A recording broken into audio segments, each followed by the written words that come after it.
Hi everyone. May the joy of the Lord be your strength today.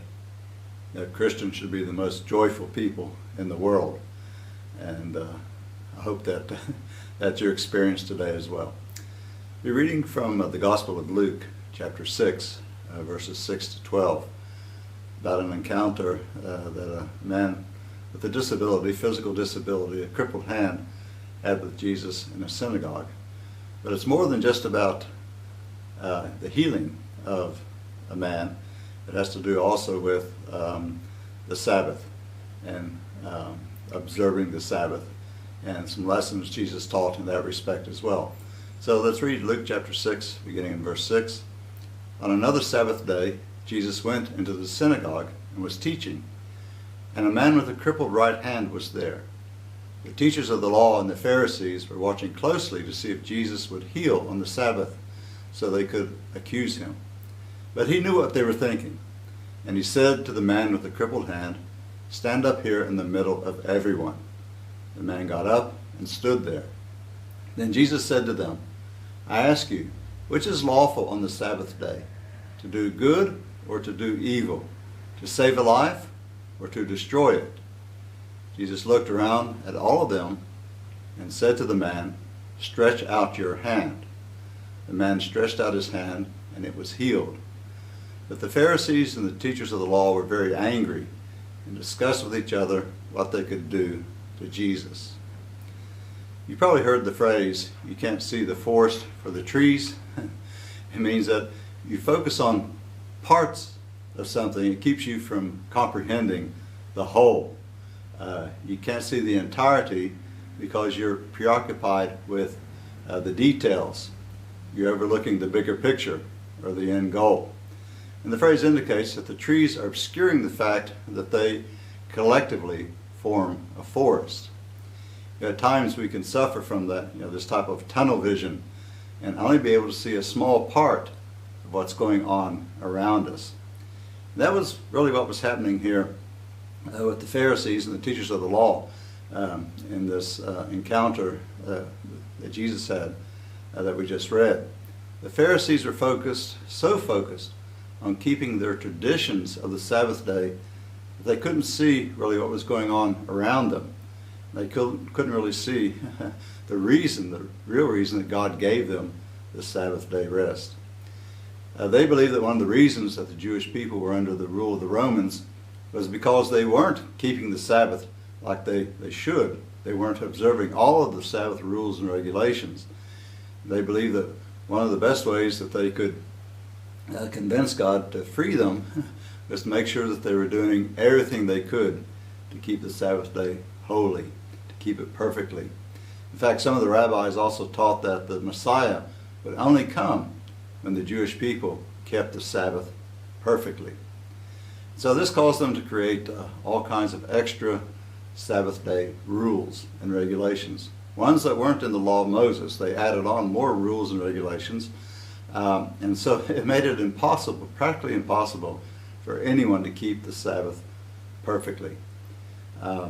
Any type of so-called assistance was labeled work, and therefore was unlawful or unholy on the Sabbath. It was almost impossible for you to try and help someone on the Sabbath day. And Jesus wanted to teach the people the truth of why God gave them the Sabbath rest. He was trying to teach them a new way of looking at the Sabbath, a new way of keeping it holy. The Sabbath day was more than just a day of absence from work, work-free day during the week. The Sabbath was to be a day where God's people would bring Him praise with their not just their mouths, but their minds, their hearts, their souls, their bodies. It was to be a day when they would take time to pause, to reflect, and to rest. It was to be a day when they would invest their lives in one another and in creation. So, in one sense, this is a story about Jesus healing a man with a crippled hand. But there's far more to the story than just the healing.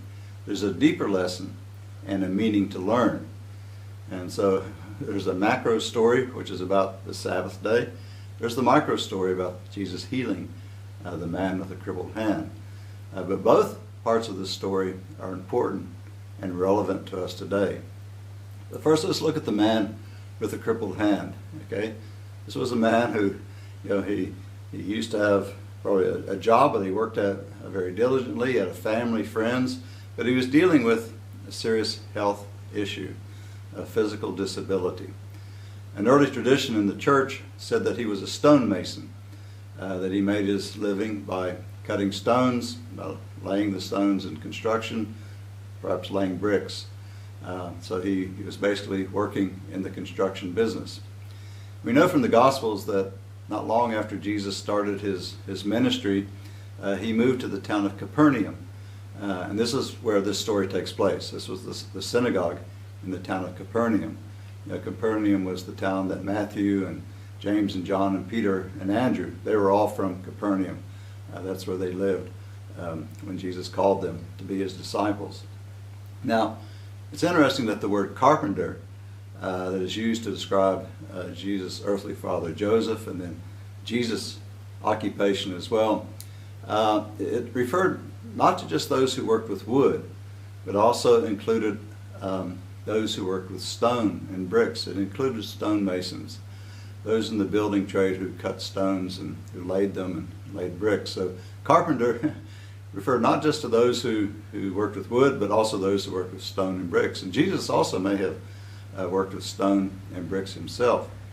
So while we have this macro story of what the Sabbath day is really all about, we have this other story, we might call it a micro story, of a man who's being healed.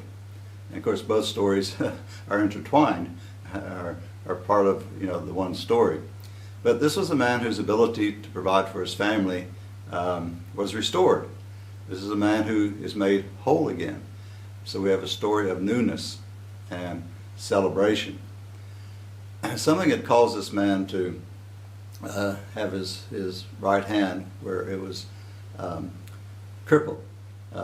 Some translations say it was withered, dried up. He couldn't use it. Some think that he wasn't born with a crippled hand. It seems evident from the story he wasn't born that way. And there's been some speculation about how his hand became crippled. Some think he injured his hand at work. He was dealing with heavy rocks and bricks. There may have been an accident. Perhaps a heavy stone had fallen on his hand or some bricks, and it caused severe muscle and nerve damage. And so as a result, his hand was crippled. Others think that he suffered from a type of rheumatoid arthritis that caused what some people today call a claw hand. The truth is, we really don't know how his hand became crippled, whether by an accident or a disease. But the fact of the matter is that this man was suffering from this disability. He was suffering physically, of course, but also probably emotionally and spiritually. It affected how he could provide for his family. So this man needed help. So that's the man in the story. Now let's look at the encounter he had with Jesus. When this man went to the synagogue on that Sabbath, I don't think he intended to be the center of attention. I'm sure he had no idea of what was going to happen there in the synagogue. I don't think he ever imagined he would have to stand up and have everyone looking at him there in the synagogue. Most people when they suffer from a physical issue, a disability, they do their best to keep it away from the prying eyes of people. They don't want to have to explain again what happened to cause the impairment. They want to be seen more as than just a person with a physical disability. So on this Sabbath, the man, I'm sure, went to the synagogue because he wanted to worship God with everyone else in the synagogue. He wanted to hear the Torah read out loud. He wanted to pray with the others attending. He wanted to listen to the leader of the synagogue or one of the elders share a lesson about God. On that particular day, Jesus was the one who was sharing a lesson about God and teaching the people there about God. I'm sure he wanted to learn how to live a life that's more pleasing to the Lord God Almighty. That was at the heart of every faithful Jew at the time. We don't know if he knew beforehand that Jesus would be there at the synagogue.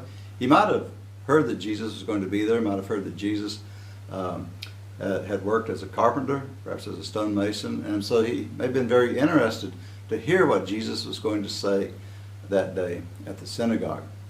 But I'm sure that he didn't want to get caught up in the middle of a dispute between Jesus and the teachers of the law and the Pharisees. None of us want to be the center of attention in that kind of an encounter, dispute, when people are arguing and they try and pull you in to the middle of it. If you're like most people, you do your best to become just part of the scenery and look for a way to quietly get away from that type of situation. You look for perhaps some place where you can just hide where people won't notice you. In this man's case, though, there was no there was no exit. There was no hiding. He was sitting with the men in the main synagogue room. The women and the children would have been seated in a side room. And also any non-Jewish person who wanted to could look into the synagogue through a window that was made especially for them. So I think he did what all of us would have done. When Jesus looked at him and said, "Stand up," he stood up. He didn't know what was going to happen next, but when Jesus asked him to stand up, he stood up. And so next in the story we have the healing. And what was about to happen that day would cause a stir, be very controversial. Because if Jesus touched the man and healed him, he would be accused of breaking the Sabbath, of breaking the Sabbath day laws. That's what the scribes, the teachers of the law, and the Pharisees were looking for, to be able to accuse Jesus of breaking the Sabbath. If Jesus asked the man to do anything himself, then both Jesus and the man, they both would be accused of breaking the Sabbath. Jesus for asking someone to do some work, stretching out his hand, perhaps would be considered doing work. And then the man would be accused of obeying Jesus and doing that. He'd also be accused perhaps of breaking the Sabbath. If nothing happened, if no healing took place, then Jesus and the man, Jesus would look weak and they would both look rather foolish.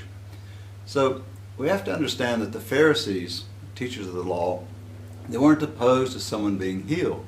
That wasn't the issue. Jesus could heal the man anytime he wanted except on the Sabbath day. They just thought the healing should not happen on the Sabbath day. They considered that to be work and to be breaking the Sabbath. The Sabbath day was to be a day dedicated to rest and to worship. And the Sabbath rules were very strict. And as I said earlier, there were the rules set down in the law of Moses, but also the Pharisees and the teachers of the law added more rules and regulations concerning the Sabbath. But just, on the Sabbath, no manual labor of any kind was allowed. But it's how you define what the manual labor is. When you get into some of these very detailed rules and regulations, that becomes difficult. You could only walk a short distance. Sabbath day's walk was about 1 kilometer, 0.6 of a mile. You couldn't clean your house, for example. That's considered work. You couldn't light a fire, couldn't cook meals. You had to have your meals prepared ahead of time, pre-cooked. And the only way, if someone was sick or injured, the only way you could take care of a sick or injured person on the Sabbath day was if they were about to die.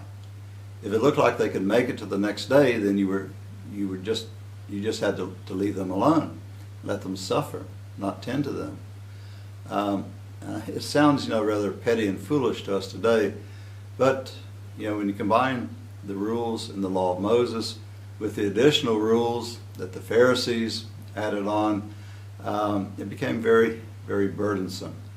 The rules that the Pharisees added, they thought they were helping the people, and they thought the better that the Jewish people could keep the Sabbath, then God would reward their obedience by overpowering the Romans, bringing the Messiah, freeing the people, those sorts of blessings.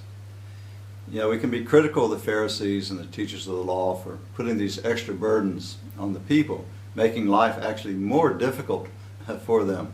But the original intention was to try and help the people obey God and not break God's laws, especially the law concerning the Sabbath. But they couldn't see the forest, the purpose of the Sabbath for the trees, their own individual rules. They were so focused on the rules, the trees, they couldn't see the forest, which is the purpose of the Sabbath. And so, look at what was happening. Here's Jesus, the Messiah, the Son of God, in the synagogue. And a group of people there, some of the Jewish leaders, are going to judge him about what he does on the Sabbath. The Sabbath day was established by God. God the Father, the Son, the Holy Spirit. Jesus is the one who helped create the Sabbath day. If anyone knew about the Sabbath day and what it was for, it would be Jesus.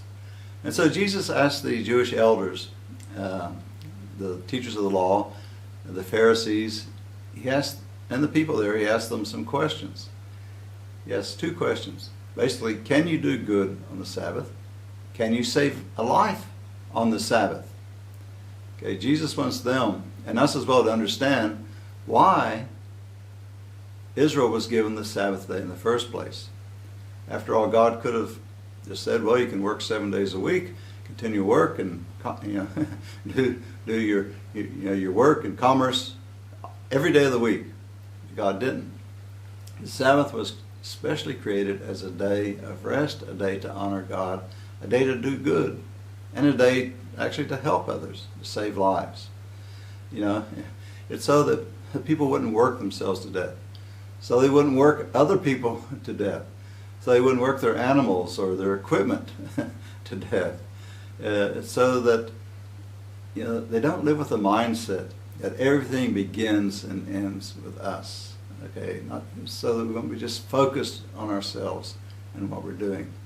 So the Sabbath day enables us to rest in the Lord. Okay, it allows us to have faith that God is in control. He will take care of us. We don't have to slave away 7 days a week. God said, rest one day. Trust in me. I will take care of you. The Sabbath day reminds us to spend some quality time with God, with our families, with one another. Okay, as Christians, we don't follow the Sabbath day strictly rules, but the principle of a Sabbath rest is, I think, still very valid and important for us. Okay, the Sabbath day enables us to rest in the Lord. It allows us to have faith that God will take care of us. Okay, so Jesus doesn't get rid of the Sabbath. He didn't say, I've come to get rid of the Sabbath. Jesus puts it back where it belongs. The Sabbath was made for humans, not the other way around. Okay, we weren't made for the Sabbath. The Sabbath was made for us, to help us, to bless us. The Sabbath day was made to give us a break, to enjoy God, to enjoy life. It was made for us to do good and actually to be life-giving to others. So Jesus shows that. He demonstrates that by calling the man forward and asking the man to stretch out his hand. Okay, and this is where we find another interesting challenge. How do we stretch out something that is crippled or paralyzed or constricted? How do we stretch out something that for the past months or years we've only seen as crippled, withered, unmovable? How do we begin to do what we think is impossible? Well, we do what the man did. The man heard Jesus say, stretch out your hand. So the man tried to do it. He tried to stretch out his hand. He took a leap of faith. He looked into Jesus' eyes and trusted him. And that crippled, withered hand, he stretched it out towards Jesus. Yeah, he may have thought, what have I got to lose? I came in here with a crippled hand. I never thought I wouldn't leave without a crippled hand. After all, I'm not the one being judged here. Jesus is. And if anyone's going to be blamed, it'll be Jesus if I'm healed. So all I'm going to do, I'm going to do what Jesus said. I'm going to try and do what may seem to be impossible. I'm going to stretch out this withered, crippled hand of mine. And as he did so, his hand was healed. It was made whole. It was made fully functional again. Now, wouldn't you have loved to have been there in that synagogue at that very tense moment and seen the look on everyone's faces?